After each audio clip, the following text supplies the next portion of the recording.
Mon titre, c'est responsable de la veille sociale. Donc mon rôle, c'est justement de rester en veille sur toute la législation, les évolutions réglementaires. Je travaillais dans un cabinet d'expertise comptable où je supervisais un service où nous effectuons les payes pour les clients du cabinet.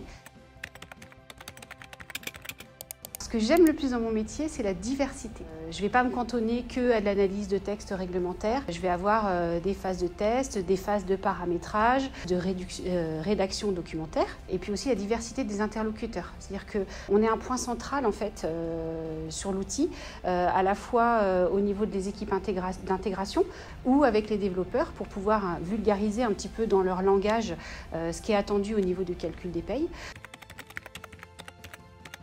Je dirais un voilier, c'est peut-être original, mais parce qu'on est un peu au gré des vents.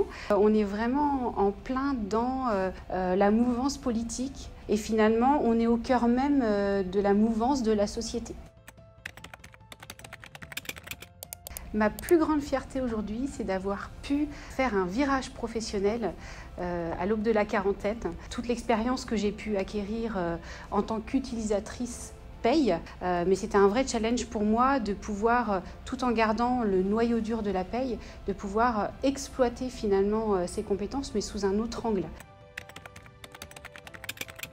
C'est d'être passionné en fait, puisque je pense que c'est pas un métier qu'on fait juste pour que ce soit alimentaire. Il faut vraiment aimer avoir toujours des challenges, aimer être au plus près de l'actualité.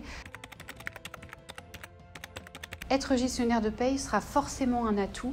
Après, il faut aussi avoir la curiosité, aimer lire du texte, aimer prendre de la hauteur.